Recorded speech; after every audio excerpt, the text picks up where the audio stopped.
Manifestation के कई तरीके होते हैं कि आपके ब्रेन के पास में वो फीडिंग नहीं है, आप आर्टिफिशियली उसे इम्प्रिंट कर सकते हो। आपके ब्रेन से कुछ फीडिंग हटानी है, आप आर्टिफिशियली उसे हटा भी सकते हो। तब जब जाके हमारे उस विजन बोर्ड में वो चीज लॉक हो जाती है। नाना ने एक दिन पूछा कि बेटा हार क्या होती है? मगर नाना, जब जीतते नहीं तो हारते हैं। कहते बेटा हार वो होती है जब जीत के आते हैं गले में पड़ती है, उसे हार कहते हैं। दिमाग घूम गया एकदम। नाना ये क्या बोल पड़े आप, ये कैसी बात कह दी?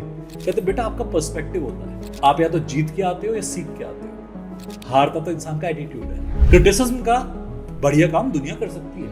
People can criticize you well, they are good at that, allow them. Why are you doing their job? आपका जॉब है परफॉर्म करने का, आप परफॉर्म कीजिए ना। आपने अपना ही क्रिटिसिज्म कर दिया, आपका आधा मैच तो आप हार गए। 2 लेयर पर्सनालिटी के होते हैं। आपके 2 पर्सनालिटी चल रही होती है, एक वो जिसे आप एड्रेस कर रहे होते हैं और एक वो जो आपके एड्रेसेस को, आपके सारे इमोशंस को ले रही होती है। सबकॉन्शियस ब्रेन आपके सारे के सारे वो इमोशंस ले रहा होता है जिसे आप कभी अनएड्रेस छोड़ चुके। जैसे कृष्ण ने गीता कही थी तो 7 चक्रों से गीता बोली गई है। वो केवल यहां से नहीं बोली, वो यहां से नहीं बोली, वो 7 चक्रों से।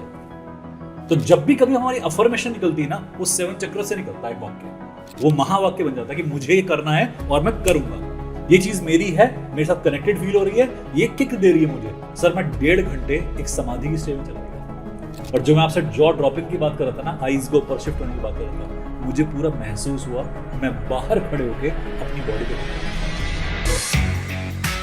चटपटी stories, phenomenal information and awesome conversation जो करेंगी आपको help. The Sam K show. Manifestation trilogy देख रहे हैं आप हमारी यहाँ पर। इस महा ट्रिलॉजी की सीरीज में स्वागत है आपका। आज का एपिसोड है मैनिफेस्टेशन के ऊपर। हेल्थ, वेल्थ, मनी, रिलेशनशिप्स, ये सारी चीजें हो सकती हैं manifest in a positive fashion अगर आपको मिले सही गाइडेंस। आज है हमारे साथ यहाँ पर सिद्धार्थ भारद्वाज जी, जो एक हीलर है और वो कर चुके हैं 2 लाख पीपल पर एनम हील अपनी इस फिनोमिनल आर्ट से जिसका नाम है रेकी। आज उनसे बात करते हैं। सर क्या बात करने वाले हैं इस एपिसोड में हम? सर कई सारे ऐसे इश्यूज हैं जिनसे कि लोग बहुत डरते रहे हैं। कुछ ऐसे इश्यूज हैं जैसे cancer, dyslexia, autism, addiction, divorce, जिनमें कि लोग जाते हैं और कहते हैं हम तो फंस गए, हमारे पैसे बहुत लूट लिए, हमें ठग लिया। ऐसा नहीं है कि ये इशू बहुत डेंजरस हैं। आपको जिस तरीके की प्रेजेंटेशन मिलती है वो प्रेजेंटेशन में कहीं ना कहीं फ्लॉ होता है। तो आज हम इन्हीं बातों को एड्रेस करेंगे, इन्हीं टॉपिक्स पे थोड़ा फन एलिमेंट क्रिएट करते हुए इसमें बात करेंगे। फन फिल्ड एपिसोड होने वाला है ये। I have had a ball. आपको भी बड़ा मजा आएगा। लाइक एंड सब्सक्राइब का बटन दबाई दीजिए, नहीं तो ये ट्रिलॉजी कैसे देखेंगे। Enjoy this episode. Siddharth ji, welcome to the Sam K show. Thank you so much sir. Thank you so much. आज का टॉपिक है मैनिफेस्टेशन पर। ओके। सबसे पहला मेरा प्रश्न आपके लिए बहुत साधारण है, वो ये है, rich are getting richer, poor are getting poorer. Manifest तो मेरे ख्याल से जो रिच है वो भी करते हैं और जो पुअर है वो भी करते हैं और जो मिडिल क्लास ऑफ इंडिया है वो भी करती है। तो ऐसा क्यों है कि कोई लोगों की मैनिफेस्टेशन ज्यादा रंग लाती है? जी, क्या कहानी है इसकी? देखिए बहुत सब्जेक्टिव टॉपिक है। किसी भी कंट्री के अंदर वैसे तो मैनिफेस्टेशन के बेसिस पर तीनों क्लासिफाई करना बहुत मुश्किल है, क्योंकि इसमें बहुत सारी चीज़ें और भी इन्वॉल्व होती हैं जो आप भी जानते हैं, मैं भी जानता हूँ। बट हम रिस्ट्रिक्ट करते हैं इस टॉपिक को मैनिफेस्टेशन के बेसिस पर कि ऐसा क्यों होता है। कुछ लोगों की मैनिफेस्टेशन वर्क करती है, बट कुछ लोगों के बार बार मैनिफेस्ट करने के बाद भी उनको चीज़ें अवेलेबल नहीं हो पाती। आपके पास एक होता है ड्रीम और एक होता है विजन। इन दोनों के अंदर जो फर्क है ना, वो इस डिस्क्रिप्शन को सेग्रीगेट करता है। ड्रीमर ड्रीम देखता है, विजनरी उसे फ्रूटफुलनेस के साथ अटैच कर देता है। एक इंसान है सपना देख रहा है, एक इंसान है हकीकत जी रहा है। इसमें फर्क है। यदि मेरे किसी ड्रीम में इतना बिलीफ आ जाए कि वो ड्रीम ड्रीम ना रहे, यथार्थ बन जाए, रियलिटी बन जाए, तो अब मेरे लिए वो ड्रीम नहीं है, वो मैनिफेस्टेशन है। वो मेरी इमेजिनेशन नहीं है, मेरी विजुअलाइजेशन है। इमेजिनेशन और विजुअलाइजेशन में फर्क होता है। इमेजिन हर कोई कर लेता है, विजुअलाइज कोई कोई नहीं कर पाता है, हर कोई नहीं कर पाता। ये आर्ट है, ये बिल्कुल ये आर्ट है। इसके लिए आपको अपने बिलीफ सिस्टम को बढ़ाना पड़ता है। हर कोई बिलीव करने की बात तो करता है। हम ये तो कहते हैं कि I believe in you. Do I? Do you believe in me? We say it very ऑफनली बट वी डोंट डू। और जब भी कभी हम बिलीव को टेस्ट करते हैं ना, मनसा वाचा कर्मणा, आपकी मेंटालिटी, आपकी अफर्मेशन और आपके एक्शन, तीनों में डिफरेंशिएशन आ जाता है। जब इन तीनों में सेग्रीगेशन होगा, डिफरेंशिएशन होगा, आपके ड्रीम रह जाएंगे, विजन नहीं बन पाएंगे। आप अगर विजन देख रहे हैं और कई सालों से विजन देख रहे हैं, वो रियलिटी बन के ही रहेगा। आप ड्रीम देख रहे हैं तो कई बार ऐसा होता है लैग कर जाते हैं, क्योंकि वहां पर एक केयरलेसनेस एसोसिएट हो जाती है। एक एटीट्यूड का फर्क आता है कि आपने उसे महसूस नहीं किया। I can be victorious when I dream along with the belief, then I can be victorious. Otherwise चाहते सब हैं।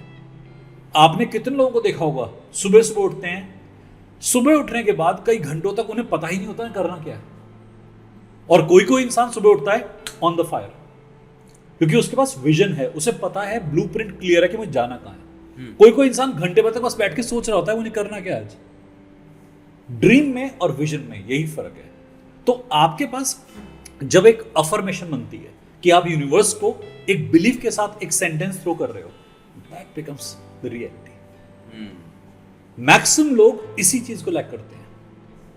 कर्म का जुड़ना आपके एक विजन को, ड्रीम को रियल कर देता है। आप ड्रीम देखते हैं जब आप कंफर्ट जोन में बैठे हैं। ड्रीम के लिए कोई ज्यादा मेहनत नहीं करनी पड़ती, आप बैठे हैं, आप देख रहे हैं। विजन के लिए डेली उसे करना भी पड़ेगा, इंप्लीमेंटेशन भी चाहिए, और ऑन पेपर एक्शन के साथ में। लोगों के पास आप देखेंगे बहाने बहुत हो जाते हैं, एक्सक्यूज बहुत होते हैं कि इसलिए नहीं हो पाया था। विजनरी के पास एक्सक्यूज नहीं होता। आप कर्मा की बातें कर रहे हैं। एग्जैक्टली, मैं एक्शन की बात कर रहा हूँ। श्री कृष्ण ने भी यही बोला है Exactly. गीता में कि आपको कर्म तो करने ही पड़ेंगे। आपने सोच लिया, ठीक है, आप बड़े बढ़िया इंसान हैं, आपने बोल भी दिया आप बड़े बढ़िया इंसान हैं, एक्शन नहीं करा, अब रह गए। तो मैक्सिमम लोग इसलिए लैक करते हैं सर। चलिए एक स्टेप पीछे चलते हैं और बात करते हैं मैनिफेस्टेशन बिल्कुल और लॉ ऑफ अट्रैक्शन। अरे वाह, में क्या अंतर है या क्या सिमिलैरिटी है? क्योंकि पूरी दुनिया ये बात करती रहती है और पूरे यूट्यूब पे, इंटरनेट पे ये कहानियां चल रही हैं, सेम है, अलग है, पर्दाफाश करिए है क्या? मैनिफेस्टेशन और लॉ ऑफ अट्रैक्शन एक्चुअली क्या है कि आप दुनिया को जो देते हैं वो दुनिया से लेते हैं। आप ब्रह्मांड को जो देते हैं, ब्रह्मांड आपको वापस वो देता है। Every action has equivalent and opposite reaction. आप देने में कसर मत छोड़िए, आपको मिलने में कसर नहीं छोड़ेगी। जहां आपके मन, क्रम, वचन में डिफरेंस आया, वहां सामने वाला भी मन, क्रम, वचन में डिफरेंस देके ही भेजेगा। आप कह देते हैं कि मैं 100% था, आप 80% थे, आपकी एनर्जी जानती है, बट 80% का रिजल्ट भी तो फिर 80% पे आएगा ना। और डेफिनेटली 80 से 60 भी हो सकता है, 50 भी हो सकता है। बट जब आपने अपनी पूरी तबीयत से हर काम कर दिया, 100% आपको पता है सामने से भी 100 ही आएगा। नहीं, क्या मैं एक मैग्नेट हूँ? बिल्कुल। मैं अपने आप को, मैं लेमैन तरीके से सोचता हूँ, ठीक है, क्या मैं मैग्नेट हूँ? मैंने ठीक है, कुछ चाहा, ठीक है, और वो मैग्नेटिकली मेरे पे खींचा चले आया। करेक्ट। मैग्नेट के अंदर नॉर्थ पोल होता है, साउथ पोल होता है। बिल्कुल। कभी आपने पार्शियल मैग्नेट सुनी है कि नॉर्थ तो अट्रैक्ट कर रहा है, साउथ पार्शियल अट्रैक्ट कर रहा है? नहीं, या तो रिपल्स करेगा या अट्रैक्ट करेगा, और करेगा 100%।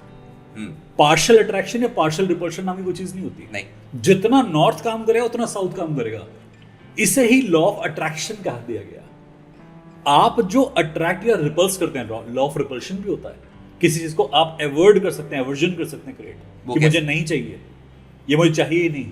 कैसे? जैसे मान लीजिए, जैसे हम बीमारियां ना चाहते हो, आप बीमारियां ना चाहते manifestation हो, है। बिल्कुल है अपने आप में। आप किसी के इंसान का साथ ना चाहते हो, गंदी संगत ना चाहते हो, बुरी भावना ना चाहते हो, कोई आप इल्यूजन, इंट्यूजन आप गलत तरीके का ना चाहते हो, आप किसी सेडिज्म के साथ अटैच नहीं होना चाहते, किसी आप एडिक्शन के साथ अटैच नहीं होना चाहते। बहुत सारी चीजों से आप लॉ ऑफ रिपल्शन का भी इस्तेमाल कर सकते हैं कि मैं उस तरफ नहीं जाऊंगा और वो चीज मेरी तरफ नहीं आएगी। एक दायरा खींच देते हैं। चलिए तो, करके बताइए। जी बिल्कुल। अगर मान लीजिए, उदाहरण से कैसे बिल्कुल, मैं एग्जांपल लेता हूं इसका। मेरे पास में एक व्यक्ति आया अपनी सिगरेट स्मोकिंग की लत छुड़वाने के लिए। उसने कहा सर मुझे सिगरेट स्मोकिंग बड़ी प्यारी लगती है। तो एनएलपी के अंदर एक ट्रिक होता है जहां पर हम अपने सबकॉन्शियस ब्रेन में एक सिग्नल भेजते हैं। मैंने उस व्यक्ति के साथ क्या करा, सबकॉन्शियस में ये फीडिंग करी कि जब भी तू सिगरेट पिएगा, हिप्नोसिस के थ्रू, जब भी तू सिगरेट पिएगा तेरे होंठ जलेंगे। और उसके अंदर मिर्च लगेगी तुझे। ये मैंने इसका कोडेड हल्का सा कोडिंग उसके दिमाग में फीड कर दी। अब जैसे ही वो सिगरेट पीता है उसके होंठ में ऐसा लगता है जैसे मिर्च खा के आया है, उसके होंठ जलने शुरू हो गए। और वो जितने दिन की सिगरेट पीता है उसके होंठ और लाल हो जाते हैं, सूजने शुरू हो गए। धीरे धीरे उसे लगा कि सिगरेट स्मोकिंग के साथ में तो ये काम खराब होता रहा है। तो आपने जैसे समझा इस चीज को, ऐसे ही उसे भी समझ में आ गया कि कुछ ना कुछ गलत तो हो रहा है। मेरी मैनिफेस्टेशन थी, मेरा ड्रीम था कि मैं सिगरेट पीऊंगा और बड़ा कूल लगता हूँ सिगरेट पी के, बट एक कूलनेस तो नहीं है। सबकॉन्शियस ने कह दिया कि हाँ ये कूलनेस नहीं है या कुछ गलती है। उसकी वो एडिक्शन को छुड़वाने के लिए उसका वो बीमारी क्रिएट करना जरूरी था। अब किसी को उसे काउंसिल नहीं करना पड़ा, किसी को ये नहीं कहना पड़ा कि बेटा छोड़ दे, गलत चीज है। उसके अपने ब्रेन ने कह दिया कि भाई खराब हो जाएगा। आप में से जितने लोग सोच रहे हैं कि सिद्धार्थ सर जो बातें कर रहे हैं अभी ये रियल भी हैं, पॉसिबल भी हैं, तो ये जानना बहुत ज़्यादा ज़रूरी है हमारी ऑडियंस के लिए जी कि आपने 20 लाख लोगों को ज्यादा आज तक जी, ये मैं शायद कम कह रहा हूँ जी, इससे कहीं ज्यादा है। इन लोगों को इन्होंने हील करा है जी। बिकॉज ये एक रेकी ग्रैंड मास्टर है। जी, सर। 1 दशक के ऊपर से जी ये आर्ट परफॉर्म कर रहे हैं जी और मास्टर हैं। और मैं ये भी बताना चाहता हूँ कि पर्सनली भी इस शो से पहले मैंने ये फील करा है जी सर। बहुत फॉर्म्स में, उसकी बात कभी और करेंगे। जी सर, जरूर। वो एक पर्सनल नोट जी, पे है। जी, जी। मगर सर जो आप कह रहे हैं, जी। सो लॉ ऑफ अट्रैक्शन जी। वर्सेस जो हम बात करते हैं यहाँ पर मैनिफेस्टेशन, जी। ये तो हमने समझ लिया। जी, एक बात और उसमें ऐड कर देता हूँ। लॉ ऑफ अट्रैक्शन एक चीज और होती है कि आपको कुछ नहीं चाहिए। मैंने अभी बताया एक केस के तरीके से जहां मैं इंटरवीन कर रहा हूं। मैंने एक स्टूडेंट को सिर्फ इतना बोला कि आपको मनी चाहिए, आप लगातार अपने माइंड के अंदर अपनी प्रॉस्पेरिटी फॉर्म को विजुअलाइज करेंगे। वो इंसान मुझसे लगातार बोल रहा था कि सर मैं इमेजिन ही नहीं कर पाता कि मैं अमीर हूं। मैंने कहा तू ये इमेजिन करके देख कि तेरे अकाउंट में 10 करोड़ रुपीस हैं। कहता सर मुझे 10 करोड़ छोड़ो, मुझे 10,000 रुपए भी इमेजिन नहीं हो पा रहे। तो मैंने उससे कहा कि पहले अपनी विजुअल इमेज बनानी है। नेट से मैंने उसे अमीर इंसान का कटआउट प्रिंट आउट लेके दिया। मैंने कहा इसके ऊपर अपना सिर चिपका ले और दिन रात ऐसे देख, सुबह उठ के देख, रात को सोने से पहले देख। मैनिफेस्टेशन के कई तरीके होते हैं कि आपके ब्रेन के पास में वो फीडिंग नहीं है, आप आर्टिफिशियली उसे इम्प्रिंट कर सकते हो। आपके ब्रेन से कुछ फीडिंग हटानी है, आप आर्टिफिशियली उसे हटा भी सकते हो। तब जब जाके हमारे उस विजन बोर्ड में वो चीज लॉक हो जाती है। इसे हम अपनी एक ड्रीम बुक कहते हैं या इसे विजन बोर्ड टेक्निक भी कहते हैं। कई लोग इस चीज का यूज करते हैं कोई लत छुड़वाने के लिए या हैबिट इंक्लूड कराने के लिए। बच्चे का केमिस्ट्री एग्जाम है, बच्चा केमिस्ट्री से डरता है, हमने उसके विजन में ये इनपुट दे दिया कि तू लेबोरेटरी में खड़ा हुआ है, व्हाइट कोट पहन के केमिकल के साथ खेल रहा है और चेहरा तेरा है। तो माइंड को ये सिग्नल पहुंचता गया लगातार कि ये मैं कर लूंगा। मैनिफेस्टेशन हमने ऐसे पहुंचा दी सर उसे। अब उसे कल को केमिस्ट्री लैब में जाके ना काफी घबराहट नहीं फील होगी। उसे लगेगा ये तो मेरा काम है, ये तो मैं डेली कर रहा था। So whenever you create a vision board for yourself, आप जब अपना विजन बोर्ड बनाते हो तो उसमें पॉसिबिलिटी है कि आप अपनी डिसेबिलिटी को भी ट्रेन कर सकते हो, अपनी एबिलिटी को भी सुपर ट्रेन कर सकते हो। लॉ ऑफ अट्रैक्शन में 3 बातें होती हैं मेनली। एक है अट्रैक्शन कि मैं कुछ आकर्षित कर रहा हूं। जी सर। दूसरा पार्ट है क्रिएटिंग समथिंग। जी जी। और तीसरा पार्ट काफी मुझे लगता है बहुत डीप है, वो है अलाउइंग। इन तीनों के क्या महत्व हैं और क्या रिलेशन है मैनिफेस्टेशन के साथ? जी जी जी, इस पे प्लीज बताइए। ठीक है, बस आप मुझे तीनों के नाम ना बार याद दिलाते रहना, सीक्वेंस में इसको लेके चलेंगे। पहला होता है कि आप किसी चीज को विजुअलाइज करते हैं दिमाग के अंदर, तो आपने एक अफर्मेशन क्रिएट करी। जैसे आप अफर्मेशन क्रिएट करते हैं, आप उस चीज के साथ में एक कनेक्शन एस्टेब्लिश करना शुरू करते हैं। सर अफर्मेशन क्या होती है? ओके। एक ऑडियंस को ये भी समझना जरूरी। ठीक है सर। सबकॉन्शियस और कॉन्शियस 2 ब्रेन होते हैं हमारे। बिल्कुल। सबकॉन्शियस वो होता है जो 7 या 8 साल तक की उम्र तक हमारे सारे फैसले लेके देता है। उसके बाद कॉन्शियस ब्रेन एक्टिवेट होता है और सबकॉन्शियस रिलैक्स करता है। वो हमारे तब काम में आता है जब कॉन्शियस ब्रेन के पास कोई प्री रिलेटेड डाटा नहीं होता या प्री रिकॉर्डेड डाटा नहीं होता। मान लीजिए आप घबरा गए तो सबकॉन्शियस काम करेगा। आप कहीं एग्जाम में जा रहे हो, आपके पास कोई डाटा नहीं है कि मुझे कैसा रिएक्ट करना है, अब सबकॉन्शियस काम करेगा कि भाग जा, लूज मोशन आ रहे हैं, पेट में दर्द हो रहा है, ये सबकॉन्शियस की रिकॉर्डिंग होती है। तो ब्रेन के 2 सेगमेंट जो होते हैं ना, ये हमारी पर्सनालिटी को बनाने में हेल्प करते हैं। हम इन दोनों के अंदर अगर कोऑर्डिनेशन बिठा दें, अफर्मेशन हो हमारे पास क्या होता है कि आपने कुछ कहा बट उसमें बिलीफ और डल गया, आपका फेथ बहुत था। कॉन्शियस और सबकॉन्शियस ये दो टाइप के ब्रेन होते हैं। कॉन्शियस से हम बहुत कुछ बोलते हैं, बट हम जब कॉन्शियस और सबकॉन्शियस दोनों से एक साथ कुछ बोलते हैं, दैट्स नोन एज अफर्मेशन। तो मेरे को सरेंडर करना पड़ेगा उसके लिए। एग्जैक्टली। और बिलीफ चाहिए पहले, क्योंकि हम सरेंडर कहां करेंगे? जहां हमारा बिलीफ होगा। सर ये बिलीफ जो है, अब मैं बिलीफ सिस्टम चलाऊं कि लॉजिकल माइंड चलाऊं? Okay, this is a very important question also. Okay, manifestation के लिए। ओके सर, लॉजिक और बिलीफ दोनों आसपास होते हैं, क्योंकि बिलीवर का भी लॉजिक होता है और लॉजिकल का भी बिलीफ होता है। ये अलग अलग चीजें नहीं है, ये अलग अलग ब्रेन के पार्ट नहीं जो काम कर सकते हैं। लोग कहते हैं कि जो बिलीवर होते हैं लॉजिकल नहीं होते, ऐसा नहीं है। बिलीवर का भी बहुत गहरा लॉजिक है और लॉजिकल का भी गहरा बिलीफ है। ये साइमल्टेनियसली चलने वाला काम है। जो बिलीफ बना है वो बना है सबकॉन्शियस पे, जो लॉजिक बना है वो बना है कॉन्शियस पे। वो कैलकुलेशन बेस्ड है।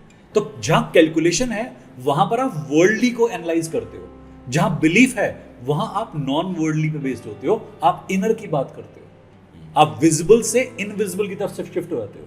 तो जो अफर्मेशन है ना, वो एक बिलीफ के साथ में आपने जो स्टेटमेंट दे दी, दैट्स नोन एज अफर्मेशन। अब जब भी कभी कोई अफर्मेशन बनाता है तो वो क्या करता है? पहले एक कॉलिंग करता है। आपने मान लीजिए आपको कुछ चाहिए लाइफ में कि मुझे एक ऑडी चाहिए, मुझे एक बढ़िया सी रेंज रोवर चाहिए। सर आज की डेट में सबका ना कॉलिंग वाले दिन आए हुए हैं। जेन जी, जेन एक्स, जेन अल्फा, जी, जितने हैं लोग वो कहते हैं इट्स माय कॉलिंग कि मेरे को रॉकस्टार बनना है Exactly. या मुझे सीईओ बनना है, मेरी Exactly. कॉलिंग है बोलते हैं। जी। कॉलिंग होती क्या है? एग्जैक्टली जो अफर्मेशन है ना वो आपने बनाई। कॉलिंग क्या होती है? जिससे आप कनेक्ट कर पाते हो। यूनिवर्स ना आपको किसी पर्पस के लिए भेजता है और उस पर्पस के माइलस्टोन्स होते हैं। जब जब आप उस फ्रीक्वेंसी के साथ टैप इन करते हो और कोहेरेंस बन जाती है, आप और यूनिवर्स एक ही जगह पर अफर्मिंग कर रहे हो, तो आपकी कॉलिंग होती है कि मुझे इस चीज में किक फील हो रही है, इससे कनेक्शन फील हो रहा है। कनेक्शन हर जगह फील नहीं होता, कॉलिंग हर जगह फील नहीं होती, बट किसी किसी चीज में आपको गट बोलती है कि कर दे। अब गट बोलती है, ये तो वर्ड ही अपने आप में गलत हो गया, बोलता तो दिमाग है, ये गट कहां से बोल रही है? सेकंड ब्रेन है सर। एग्जैक्टली सही कह रहा हूं? बिल्कुल। स्वादिष्ठान चक्र कहते हैं जिसे, वो हमारी बॉडी का एक हमारा हिप्नोटिक ब्रेन भी कहते हैं, उसे हमारा एक स्पिरिचुअल ब्रेन भी कहते हैं और उसे हमारा गट भी कहते हैं। आपकी माता से आपकी अम्बिलिकल कॉर्ड कनेक्ट होती है। तो जो प्रेमोनिशन की पावर है, जो प्रेडिक्शन की पावर है, वो आपके फेमिनिज्म में कनेक्टेड होती है और वो नाभि के नीचे होती है। पिता से हमें मणिपुर मिलता है नाभि के ऊपर, माता से हमारा स्वादिष्ठान आता है नाभि के नीचे। तो हिप्नोसिस, ध्यान, मेडिटेशन ये हमें अपनी माता से ज्यादा मिलता है या फेमिनिन से मिलता है। माता पिता में से जो फेमिनिन होगा उससे मिलेगा। लोगों के लिए बता देता हूं कि हम फेमिनिन और मैस्कुलिन को फीमेल और मेल कह देते हैं, ये गलत है। आप अपनी नाभि के निचला पार्ट फेमिनिन से गैदर करते हैं, फीमेल से गैदर करते हैं। नाभि के ऊपर का पार्ट मैस्कुलिन से या मेल से गैदर करते हैं।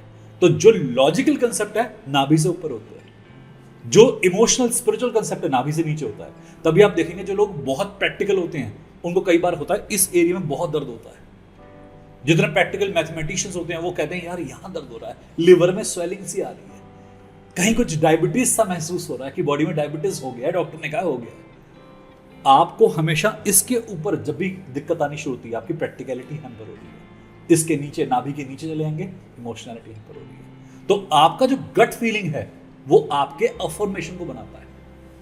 अफर्म जो भी करते हैं फेथ के साथ करते हैं, तो फेथ कहां से आता है? नाभि के नीचे से।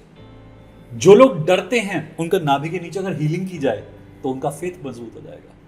जो लोग प्रैक्टिकलिटी से डरते हैं उनके नाभि के ऊपर का हीलिंग करें तो उनका प्रैक्टिकलिटी मजबूत हो जाएगा। इसे बिजनेस सेंटर कहते हैं, इसे लाइफ सेंटर या इमोशनल सेंटर कहते हैं। तो जो आपने वर्ड पूछा अफर्मेशन, वो बेसिकली क्या है कि आपकी बॉडी में जब गूंज आती है, नाद क्रिएट होता है, अखंड नाद, वो कहां से आता है? नाभि के नीचे से। और जिस इंसान ने महावाक्य बोलना होता है ना, वो नाद के साथ बोलता है। जैसे कृष्ण ने गीता कही थी तो 7 चक्रों से गीता बोली गई है। वो केवल यहां से नहीं बोली, वो यहां से नहीं बोली, वो 7 चक्रों से आई है। तो जब भी कभी हमारी अफर्मेशन निकलती है ना, वो 7 चक्रों से निकलता है एक वाक्य, वो महावाक्य बन जाता है कि मुझे ये करना है और मैं करूंगा, ये चीज मेरी है, मेरे साथ कनेक्टेड फील हो रही है, ये किक दे रही है मुझे। आपने सुना हो किक, किक वर्ड यूज करते हैं आजकल लोग, बिल्कुल जेनजी बहुत यूज करता है इस वर्ड को कि कनेक्ट हो गया, किक फील हो गई। और यही है जिसके लिए worth I am living for and worth I am dying for. बहुत कुछ सीखने को मिल रहा है हमें। मगर एक गुगली भी फेंकना चाहूंगा मैं आपकी तरफ। प्लीज। तो गुगली ये है सर कि आपने बात करी है यहाँ पर जी। कॉन्शियस माइंड की, सब कॉन्शियस माइंड की। अब इसमें गुगली है अनकॉन्शियस माइंड की, क्योंकि आई एम श्योर कि एक अनकॉन्शियस माइंड जो सो रहा है रात को वो भी कुछ मैनिफेस्ट कर रहा है। जी। एम आई राइट और रॉन्ग? बिल्कुल एब्सोल्यूट राइट।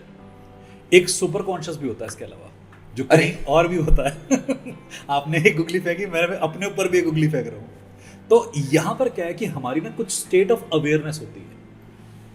अगर आप कभी ध्यान से हमारे इंडियन माइथोलॉजिकल, जिन्हें हम लोग कह देते हैं बकवास लिखे हुए हैं, वो महान ग्रंथ पढ़ेंगे ना, तो वहां जागृत, सुप्त, सुषुप्त, तुरीय, तुर्याधता, ये 5 स्टेट बोली गई माइंड की। तो आप इसे खाली कॉन्शियस सबकॉन्शियस ही नहीं, यहां तो सुपर कॉन्शियस है, उसके आगे भी बहुत कुछ है। वहां समाधि तक की बात करी गई है। और वो पांचों जो स्टेट ऑफ माइंड है वो सारे मैनिफेस्ट कर सकते जी बिल्कुल। और आपकी 5वीं स्टेट समाधि होती है। अच्छा। जिसमें आप केवल होते हैं। हैं। आप चली गई है, सब कुछ चला गया, आपका मैं चला गया, आपका मैं मुक्त हो गया। आप तो तुर्यादिता में आप जाकर बिल्कुल मैं मुक्त हो जाते हैं। अब कुछ नहीं है, आप वो स्टेट में हैं जो महादेव की स्टेट है। आप उसका अंश बन चुके हैं, वापस उसमें कनेक्टिविटी आ जाएगी जो महादेव। उसमें कैसे हम मैनिफेस्ट कर पा जी। रहे हैं? पहले क्या होता है हमारे पास, जैसे आपने पूछा कॉन्शियस, सबकॉन्शियस और एक अनकॉन्शियस।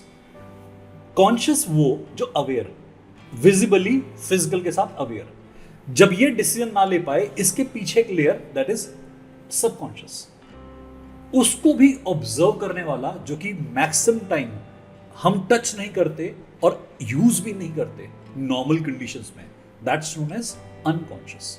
ये रैपिड आई मूवमेंट स्टेज में आ रहा है, ये आरईएम में? आप एक्चुअली आरईएम की बात जो कर रहे हैं वो alpha beta theta gamma stage की Yes, बात कर रहे हैं। yes. वो एक सोने की स्टेज की बारे में बात होती है कि इंसान सोता कैसे है, या मेडिटेशन स्टेट की बात होती है कि आपका ब्रेन कौन सी वेव सिक्रीट करता है। एग्री? Correct. बट ये स्टेट होती है इंसान के ध्यान की। ये आप जब ध्यान में जाते हैं, शुरुआत के टाइम पे आपका प्यूपिलरी मूवमेंट होता है, आइरिस मूवमेंट होता है जो आपने बताया। उसके बाद में जो रैपिड आई मूवमेंट है वो साइलेंट हो जाता है, और उसके बाद में आपकी आईज ऊपर चली जाएंगी, आपका जॉ ड्रॉप हो जाएगा। क्योंकि मेडिटेशन करते करते आप सबको पता होगा इस बात के बारे में, या नहीं पता होगा, कि हमारा जबड़ा जो होता है नीचे गिर जाता है। जैसे एक डेड बॉडी का जबड़ा होता है, गिर जाता है, हमें उसको उठाना पड़ता है। ऐसे ही जो डेड बॉडी की आंखें होती हैं वो ऊपर चली जाती हैं। ऐसे ही सेम अवस्था में हम भी चले जाते हैं ध्यान के अंदर। वो जो स्टेट है वहां अनकॉन्शियस आप लेवल पे टच कर चुके हैं। और जब उसके बाद भी आप एकदम साइलेंस में चले जाएं, आपको आसपास कुछ अनुभव ना हो, अपने आप का पूरा अनुभव फील हो रहा हो कि मैं कौन हूं, मेरे अंदर क्या है, मेरी एक एक माइक्रो मूवमेंट, बाहर से आप अपने आप को अंदर देख पा रहे हो, जिसे आउट बॉडी एक्सपीरियंसेस भी कहते हैं, आपका इनर एक्सपीरियंसिंग भी कहते हैं। और इसके अलावा वैसे तो बहुत बड़ा टॉपिक है अपने आप में, पूरा एक नरेशन किसी दिन और बैठ के देंगे इस बात पे, कि आप अपने आप को, अपने एक सेल को, अपनी सोच को देख पा रहे हैं बाहर से। That is known super conscious level also. Wow. और वहां के विजन में आप खड़े होते हैं ना, तो आपको लाइफ का कर्म, लाइफ का पर्पस भी दिखाई देना शुरू होता है कि why I am here for. और ये हमारे ग्रंथों में लिखी गई चीजें हैं कि 5 स्टेट अपीयर करती हैं, पर पहली स्टेज में ही लोग खो जाते हैं कि बॉडी साइलेंसिंग नहीं हो पाती। जब ध्यान करते हैं मैक्सिमम टाइम क्या होता है, कहीं खुजली हो रही है, कहीं दर्द हो रहा है, पैर नम हो गए, पीठ सो गई। तो हमारे पास ये 5 पॉइंट कॉन्शियसनेस के कैसे एक्टिवेट हो सकते हैं, या 5 पॉइंट ध्यान के कैसे एक्टिवेट हो सकते यही मैं आपसे अब पूछने वाला था कि जी। हम अपने माइंड को इन अ लेमैन भाषा में जी। पूछना चाहता हूँ। जी। मैं विद्वान तो हूँ नहीं इस पर्टिकुलर टॉपिक पे, मगर मेरे क्वेश्चन जो है वो हमारे को ऑडियंस में कमेंट्स में भी बहुत आए थे, जी। क्योंकि हम ये ट्रिलॉजी कर रहे हैं, लोग के बड़े क्वेश्चंस आए हुए हैं। माइंड को मैं कैसे उस स्थिति में ला सकता हूँ कि वो एक मैनिफेस्टेशन, क्योंकि अभी डिस्कशन से जी, मैनिफेस्टेशन पे manifestation है, हो रहा है। जी। कि हम अपने माइंड को कैसे ट्रेन कर सकते हैं कि वो ऑलवेज मैनिफेस्ट करे जी। अच्छी चीजें। ओके। बॉडी को ट्रेन करना पड़ेगा सोच को ट्रेन करने के लिए। जब बॉडी शांत होगी तो उसके बाद सोच शांत होगी। जब बॉडी और सोच दोनों शांत हो जाएंगी तो अब आपकी ऊर्जा लेवल से बातचीत शुरू होगी। फर्स्ट ये साइलेंसिंग नहीं हो पाती, शरीर शांत नहीं हो पाता, शरीर के बाद माइंड शांत नहीं हो पाता, माइंड के बाद एनर्जी शांत नहीं हो पाती, और तब हम सुपर कॉन्शियसनेस पे पहुंच ही नहीं पाते। जब आप अपने शरीर को नियमित कर लें, संतुलित कर लें, उसके बाद में आप अपने माइंड को नियमित कर लें, संतुलित कर लें, तब आप अपनी ऊर्जाओं से कनेक्ट होंगे। हमारे 5 शरीर होते हैं, मैंने पहले भी कई वीडियोस में बोला इसके बारे में। अन्नमय कोश, प्राणमय कोश, मनोमय कोश, विज्ञानमय कोश, आनंदमय कोश। और इनकी ये स्टेट बोली गई है, जो हमने स्टेट आपको अभी बोली थी थोड़ी पहले। ये पांचों स्टेट इन्हीं लेवल्स की हैं। इंसान अपने अन्न पे ही घुसा रहता है। शरीर, खाना, भोजन, दुनिया, वो इतना ज्यादा इन्वॉल्व होता है ना कि इससे हटके कुछ सोच ही नहीं पाता। मेडिटेशन करने का पहला नियम होता है कि आपके शरीर को एकदम साइलेंस में जाने की हैबिट डालिए। आप कुछ देर कुछ ना करने की हैबिट डालिए। जैसे आप मेरे पास बैठे हैं, अगर हम दोनों बात कर रहे हैं, आपको पता होगा कि बात करते करते मैं अपना मोबाइल कितनी बार खंगा लूंगा और आप कितना खंगा लेंगे, जबकि कुछ नहीं आ रहा उसके अंदर। बट एक हैबिट बन गई है हम सबकी कि हर 2 मिनट में मोबाइल हाथ में आना है। बिल्कुल। आप और मैं जिस जनरेशन को बिलोंग करते हैं, बचपन में मोबाइल नहीं था हमारे पास, शायद लैंडलाइन फोन भी नहीं था। नहीं। वो भी बहुत बाद में देखा था हमने। सिर्फ 2 साल लगते थे मिलने के लिए। एग्जैक्टली। ये वो दिन थे। और उस वक्त भी हमारे लैंडलाइन में आवाज भी कुछ अलग आती थी। वो ऐसी नहीं होती थी कि आपने हल्के से कुछ बोला और वहां सुनाई दे गया। बहुत चीख चीख चिल्ला के बात करनी पड़ती। बिल्कुल। वो एग्जैक्टली हम उस एरा को बिलोंग करते हैं। कॉल भी लगती थी। एग्जैक्टली। तो उस वक्त हमारे पास में हम करते क्या थे अपने स्पेयर टाइम में? हम अपने स्पेयर टाइम में कुछ यूटिलाइजेशन करते थे। आज हम अपने स्पेयर टाइम में वेस्टेज करते हैं। आप सोच के देखिएगा, जब आइडियल खाली बैठे होते हैं, आप एकदम स्पेयर बैठे होते हैं, आप कितनी बार अपने मोबाइल को चेक करते हैं? Millions of times. हर व्यक्ति अपने जो एप्स हैं, जो चैटिंग एप्स हैं, उनको कितनी बार चेक करता है दिन में? Trillions of times. क्यों? यूं ही टाइम पास करने के लिए। और आजकल तो टेक्नोलॉजी ने इतना हैबिचुअल डाल दिया, रील, छोटे छोटे वीडियोस, इनकी इतनी हैबिट पड़ गई है कि इनसे आनंद मिलता है, जबकि वो आनंद नहीं है, वो एक हैबिट है आपकी। कितनी देर आप शांत बैठे? 0.1 मिली सेकेंड पे। चलिए, और अब बात बताते हैं। सुबह उठ के आपने पानी पिया, दिन की शुरुआत करी पानी पी के। पानी पीते हुए आप क्या सोच रहे थे? कुछ ना कुछ। खाना खाया आपने, आप क्या कर रहे थे? कुछ और, या तो न्यूज़पेपर, या टीवी, या मोबाइल, या कुछ भी, या कोई गपशप। आपने खाने को एंजॉय किया, आपने पानी को एंजॉय किया, आप अपने ऑफिस के काम को एंजॉय कर रहे हैं। लोग जहां बैठे होते हैं उसके अलावा सब कुछ कर रहे होते हैं। जब लाइफ में इतनी वियर्डनेस चल रही है, इतना डिस्ट्रैक्शन चल रहा है, तो माइंड को किस चीज के लिए हैबिचुअल कर रहे हैं? डिस्ट्रैक्शन के लिए। right. अब डिस्ट्रैक्टेड माइंड मेडिटेशन कर पाएगा? जब मैं मेडिटेशन में लोगों को लेके जाता हूं, 10 मिनट मेडिटेशन होता है, उससे पहले खुजली कर रहे होते हैं, आधा घंटा स्ट्रगल करते हैं, उसके बाद 10 मिनट मेडिटेशन होता है, कहते हैं सर सेशन वाज सुपर्ब, क्योंकि वो 10 मिनट भी शांत नहीं बैठ पा रहे थे। उन्हें रेगुलर लाइफ के अंदर वो 10 मिनट भी नहीं मिल रहे थे, तो उनका माइंड जब मैंने शांत कर दिया, वो 10 मिनट उनके लिए जिंदगी भर के लिए काफी, क्योंकि इतना भटकान की हैबिट है, हर वक्त क्यूरियोसिटी है। आप अभी बिलीव कीजिएगा, मैं पुणे गया हुआ था, कुछ काम करते करते मुझे बहुत जोर से गुस्सा आया किसी चीज के ऊपर, मैं बहुत तेज गुस्से में आ गया, मेरा मन करा कि मैं जोर से किसी पे चिल्ला दूं, पर मैंने बजाय बाहर चिल्लाने के मैं ध्यान में चला गया। मैं कहा चलो ध्यान करते हैं, आज इस क्रोध को अंदर की तरफ लेके चलते हैं।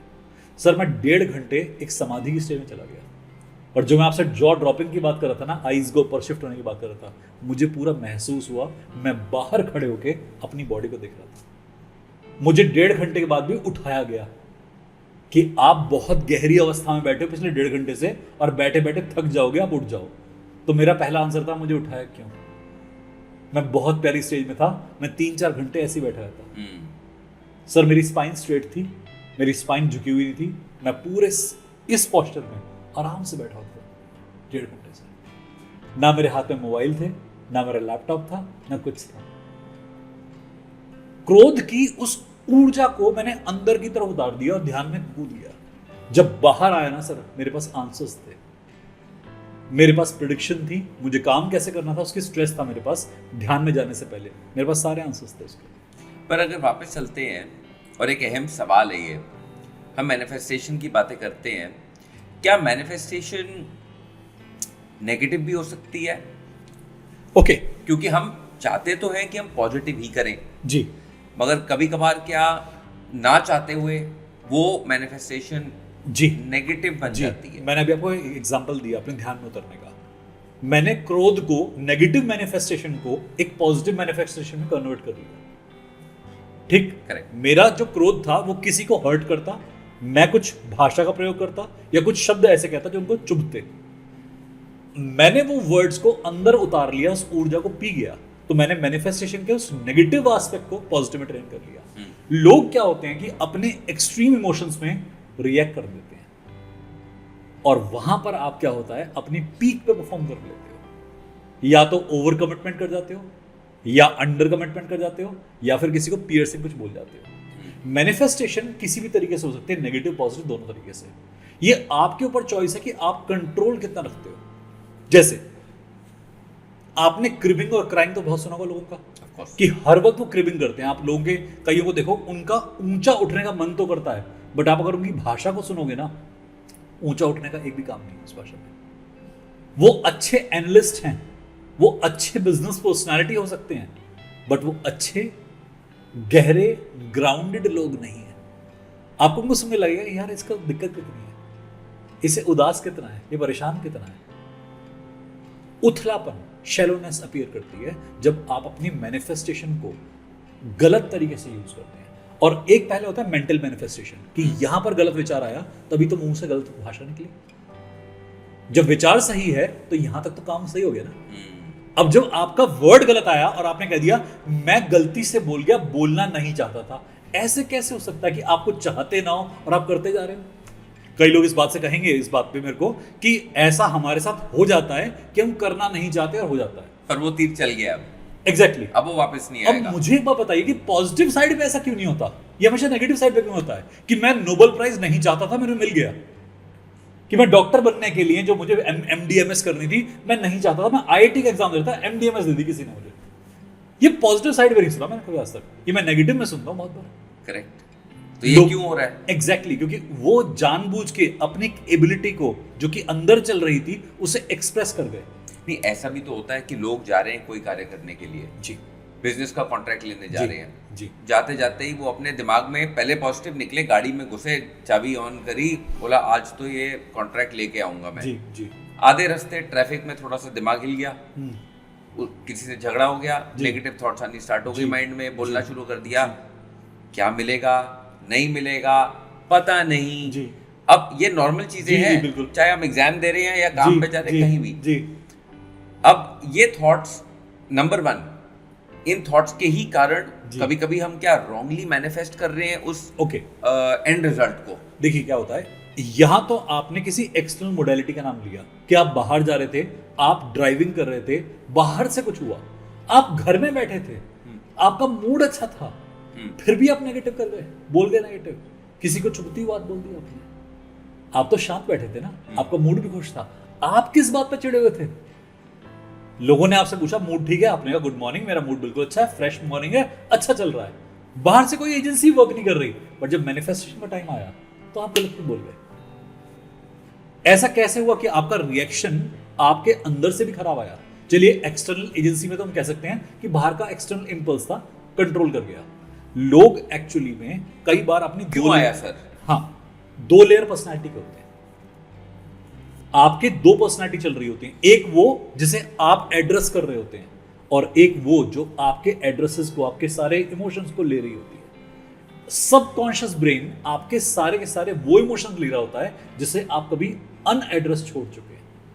मान लीजिए हमारे सामने बहुत सारे लोग बैठे हैं, आपको किसी का काम करने की शैली पसंद नहीं आ रही और आप सोच रहे हैं क्या कैसे काम कर रहा है, बट क्योंकि आपको माउथ से बहुत बढ़िया बोलना आता है, मीठा मीठा बोलना आता है, आपने कहा कोई बात नहीं, पर आंखों ने तो गलत देख लिया ना। आंखों को दिख गया कि ये चीज पसंद नहीं है मुझे, पर माइंड ने कैलकुलेशन के हिसाब से मैथमेटिक्स किया और कहा कोई बात नहीं, अपना ही इंसान है, घर का व्यक्ति है। बट जब कल को आप इससे रिएक्शन करेंगे तो आपके 2 ब्रेन एक साथ काम करेंगे, एक वो ब्रेन जो लॉजिकल ब्रेन है, एक वो ब्रेन जो रियल ब्रेन है। उस वक्त क्या ब्रेन एक्टिव है वो सामने पहले प्रस्तुत हो जाएगा। वो लेफ्ट और right side of the brain की जो बातें होती आपका कॉन्शियस और सबकॉन्शियस दोनों पर्सनालिटी में से कौन सा ब्रेन एक्टिव होगा उस वक्त? अगर हाइपर इमोशनल थे, आपका एकदम से सबकॉन्शियस बाहर आ गया। एनएलपी की बातें करते हैं, आपने करी थी एनएलपी की बात, थोड़ा सा इसके बारे में बताइए। ये एनएलपी ही है एक्चुअली, न्यूरो लिंग्विस्टिक प्रोग्रामिंग जिसे हम कहते हैं। इसमें हम ब्रेन की डीलिंग करते हैं। तो ब्रेन में एक तो होता है एड्रेस ब्रेन, एक होता है नॉन एड्रेस ब्रेन। ये दो टाइप की पर्सनैलिटी की मैं बात बता रहा हूं आपको कि कभी कभी आपकी एक छुपी हुई पर्सनैलिटी होती है, हम उसे एड्रेस करते हैं एनएलपी के अंदर कि डर क्यों रहे हो। आपके माइंड को मैंने समझाया कि डर क्यों रहे हो, आप समझ गए डरना नहीं है। बट मैं आपको पहाड़ी पे ले गया, कई 1000 फीट की हाइट पे खड़े होकर, यहां देखो, आपके पैर कांपने शुरू हो गए। बिल्कुल, क्योंकि आपका अब सबकॉन्शियस ब्रेन कह रहा है क्या पागलपन कर रहा है, कॉन्शियस ब्रेन भी कहेगा कि हाँ कुछ पागलपन तो है। अब मैंने आपकी आंखों में पट्टी बांध दी, आपको देखने ही नहीं दिया। दोनों एजेंसीज को जो आपकी इंफॉर्मेशन पहुंचा रही हैं मैंने ब्लॉक कर दिया। अब मैंने आपसे कहा जंप, आंखों पट्टी बांध के आप कूद गए, आधे रास्ते में आपकी पट्टी खोल दी। चॉइस क्या है आपके पास? कुछ भी नहीं, फ्री फ्लो। कॉन्शियस भी ट्रेन हो गया, सबकॉन्शियस भी ट्रेन हो गया, अनकॉन्शियस को पता लग गया कि ट्रेनिंग हो गई। एक तरीका वही है जो कृष्ण ने गीता में कहा था अर्जुन को कि बीच में चल, सत्य दिखाता हूं। बिल्कुल। और एक तरीका वो था कि मुझ पे भरोसा कर, लड़, मैं जो कह रहा हूं वो अल्टीमेट ट्रूथ है। दोनों मान लिए अर्जुन ने, कन्विंस भी हो गया और उसे फेथ भी क्रिएट हो गया कि जो ये कह रहा है ना, ये महावाक्य है, ये ईश्वर है, मुझे बोल रहा है, वो फेथ भी हो गया। तो कॉन्शियस और सबकॉन्शियस की ट्रेनिंग हम जब करते हैं उसे एनएलपी कह देते हैं। ये बेसिकली अथर्ववेद की ट्रेनिंग है, ये हमारे अथर्ववेद के अंदर वर्णित है पूरा। आज दुनिया में इसे एनएलपी कह रहे हैं, बट हमारे पास में तो इसके इतने हजारों उदाहरण मिलते हैं ना हमारे धर्म ग्रंथों में कि हमारे विश्वामित्र की ट्रेनिंग में एनएलपी दिखती है, दुर्वासा ऋषि की ट्रेनिंग में एनएलपी दिखती है, ऋषि भृगु की ट्रेनिंग में एनएलपी दिखती है। जिनको इनके एग्जांपल्स पता होंगे उन्हें पता होगा मैं किस बारे में बात कर रहा हूं, नहीं तो आप ये साहित्य पढ़ सकते हैं, बहुत ही इंटरेस्टिंग साहित्य है। आज हम उसे कहते हैं कि we are training your two self, one is hidden, one is non hidden. आपकी सारी एबिलिटीज आपके सबकॉन्शियस में प्लेस्ड होती हैं। यदि हम वहां पर फेथ पहुंचा दें, आपकी एंकरिंग बढ़िया कर दें, आपका कॉन्शियस ब्रेन बढ़िया काम करेगा। मान लीजिए कोई स्पोर्ट्स पर्सन है और वो डरा हुआ है किसी काम से कि मेरा मैच आने वाला है, मैं खेल नहीं पाऊंगा। किस कारण से? कि मेरे रोटेटर कफ में इंजरी आ गई है। कोच आते हैं एनएलपी कोच, उसकी वो ब्रेन की कंडीशनिंग चेंज करते हैं कि बॉडी में बहुत सारे मसल्स और भी होते हैं, तुम खेल सकते हो क्योंकि तुम्हारी इंजरी इतनी बड़ी नहीं है, तुम्हारा माइंड इससे बहुत बड़ा बना रहा है। स्कैनिंग देख ली, सारे रिपोर्ट चेक कर लिया कि दिमाग में कलेश है, बॉडी में कलेश नहीं है। जब दिमाग को जान लिया, ब्रेन का बॉडी के साथ में एक एसोसिएशन क्रिएट कर दिया कि इस पे फेथ करो, ये खेलेगा। इंसान गया ग्राउंड में और बढ़िया परफॉर्म करता है। बच्चे एग्जाम में जाते हैं, उससे पहले उनके पेट में दर्द होता है। बच्चे एग्जाम में जाते हैं, उनको कहीं ना कहीं लूज मोशन शुरू होते हैं, पेट में क्रैम्प्स आते हैं, एग्जाम ओवर, क्रैम्प्स ओवर। ये कैसा पेन था? तो हमारे सबकॉन्शियस को भागने की हैबिट होती है कि उसकी एज होती है 8 साल तक की होती है या 7 साल तक की होती है। नहीं, ये जो सेल्फ डाउट्स होते हैं हमें जी, अगर हम बिल्कुल लेमन टर्म्स में चलते हैं, लोगों को फियर्स भी होते हैं और सेल्फ डाउट भी होते हैं कि क्या मैं ये अचीव कर पाऊंगा जिंदगी में कि नहीं कर पाऊंगा। ये अचीविंग के लिए हम अपने माइंड को ट्रेन करने के क्या तरीके हैं? मतलब आपने विजुअलाइजेशन की बात करी, ठीक है, आपने मेडिटेशन की बात करी, कोई और तरीके हैं जिसमें मैं अब ये पक्का करूं? ठीक है। आप जब शीशे में खड़े होते हैं तो क्या देखते हैं? अपने आप को। मैं कुछ और कहने वाला था जी। हमें सिखाया गया था बचपन में जी। और ये बहुत साइकोलॉजी ट्रेनिंग मिली थी मुझे, ये पर्सनल ट्रेनिंग है, जी। लोगों की ना हो। हमें बोला था शेर देखो। एग्जैक्टली। तुम अगर शीशे में देख रहे हो एक शेर को देखो। एग्जैक्टली। तो आप भी वही समथिंग लाइक दैट बोलने वाले थे। बिल्कुल, कि जब हम शीशे में देखते हैं ना, एक होता है हमें जो दिख रहा होता है और एक होता है क्या विजन आ रहा है।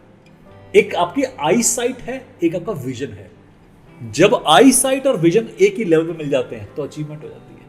लोगों की आई साइट एक कमजोर इंसान दिखा रही होती है पर उनका विजन कुछ और दिखा रहा होता है, उसमें कॉन्फ्लिक्ट आता है, लोग अचीवर नहीं बन पाते।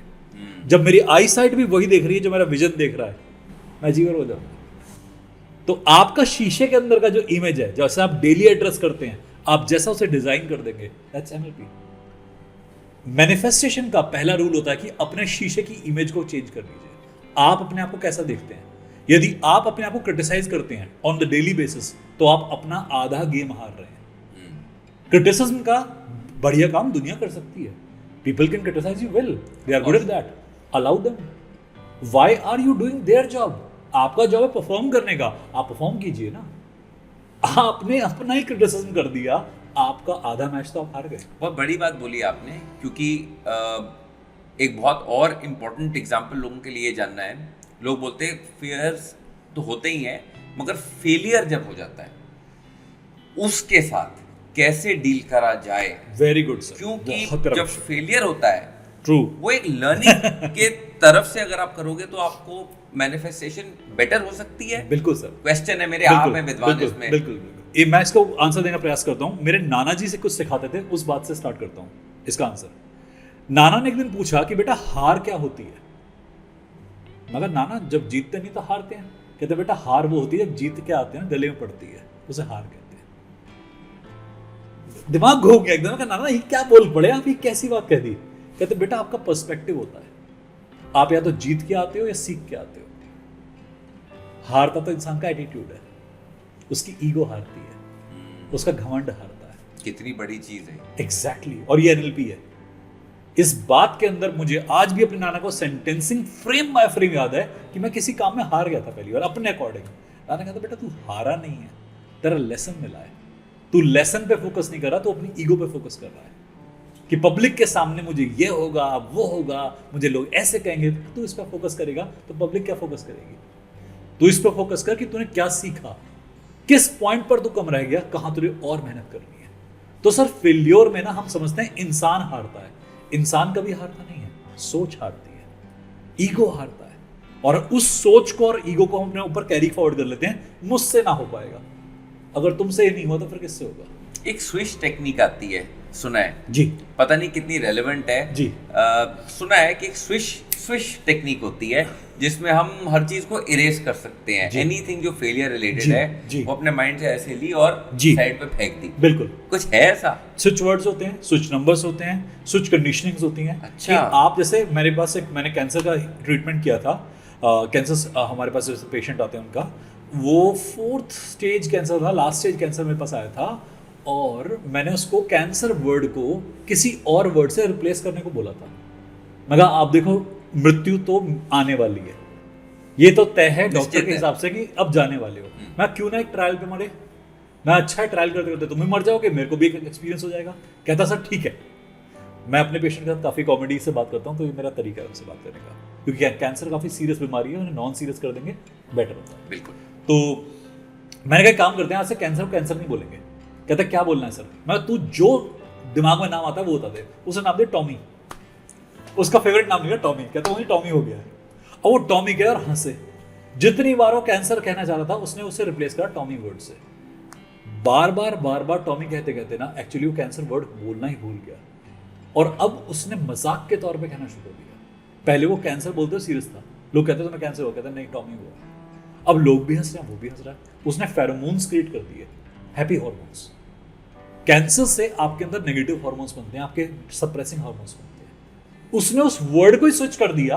वो स्विच टेक्निक ऐसे यूज कर ली कि अब फेरोमोन्स रिलीज हो रहे हैं, अच्छे हार्मोन्स रिलीज हो रहे हैं। तो he was happy whenever he was saying cancer, he was laughing. उसकी डेथ नहीं हुई, बच गए वो 2 साल।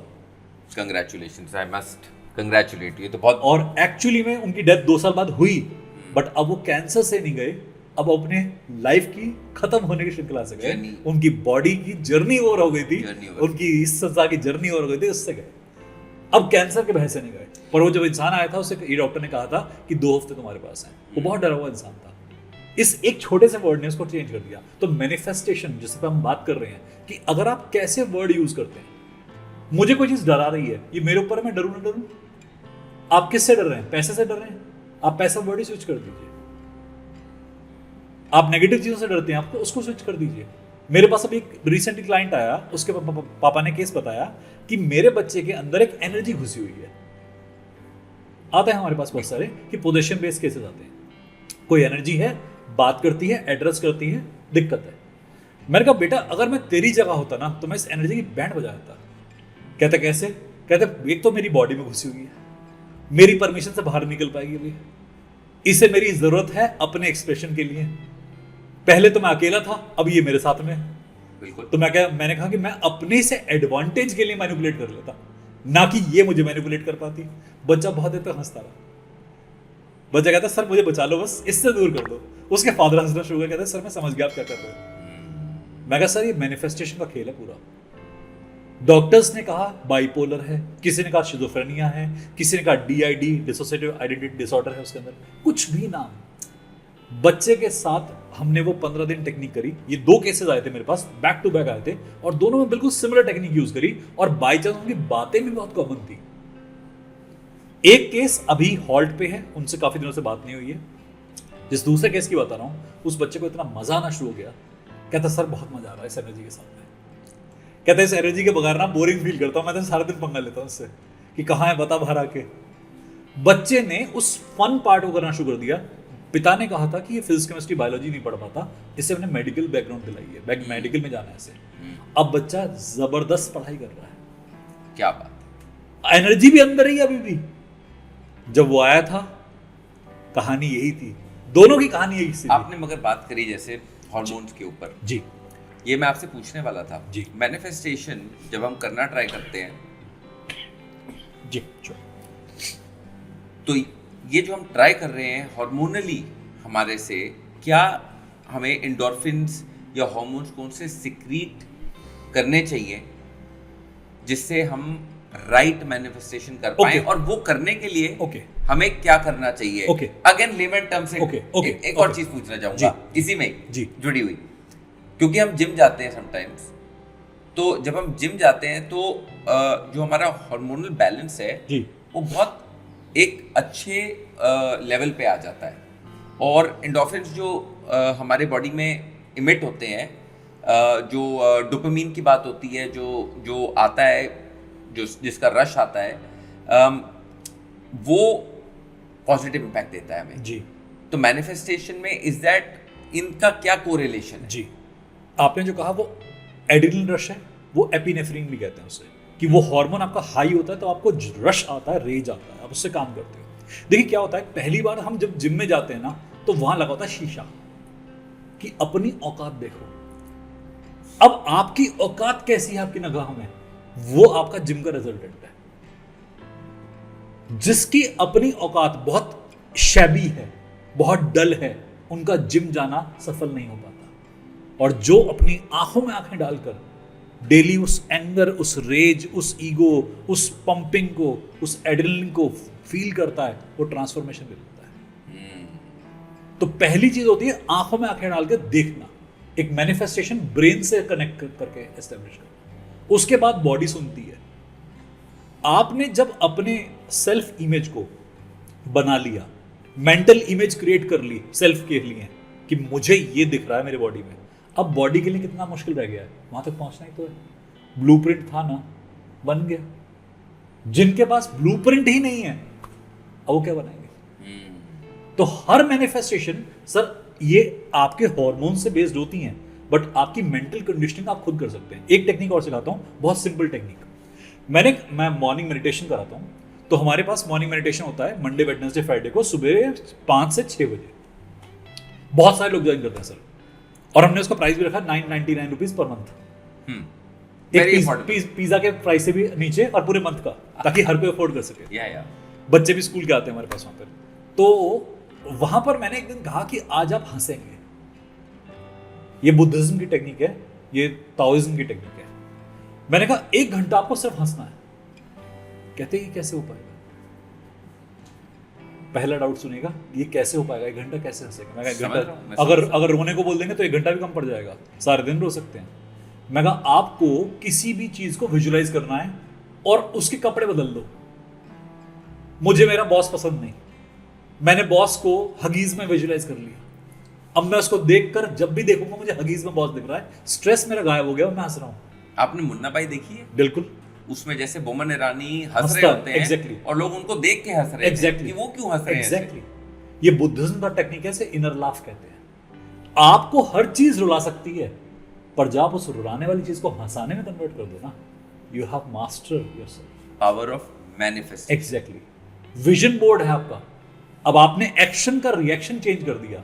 कोई इंसान आपको गाली दे रहा है आपके मुंह पे, आपने विजुअलाइजेशन कुछ और कर लिया, आप हंसते ही जा रहे हो कि तू गाली दे।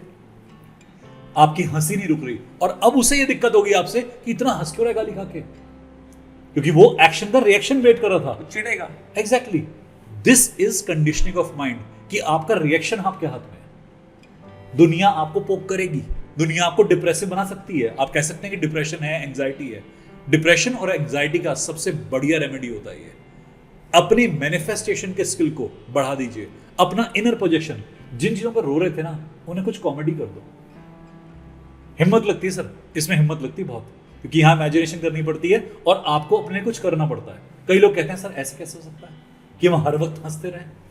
मैं हर वक्त रो लो फिर ये तो आपकी चॉइस है। फिर तो चॉइस आपकी क्या है, ये आपके मैनिफेस्टेशन पे डिपेंड करता है।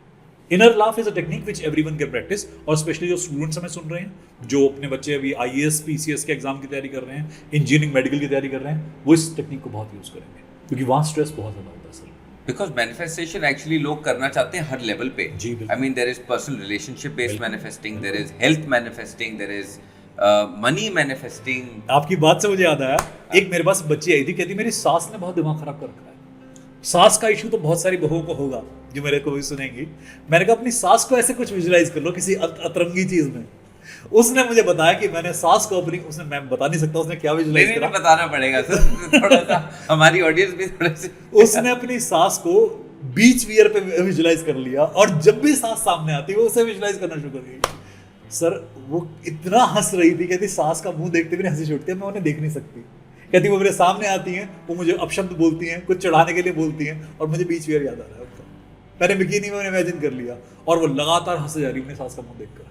सास अपने बेटे से कह रही है कि तुम्हारी बहू पता नहीं कैसी है, कैसी औरत लेके आया, हंसती रहती है मुझे देखकर। वो कहता मम्मी हंस रही है, तुम्हें दिक्कत क्या है, रो तो नहीं रही, तुम्हें कुछ कह तो नहीं रही।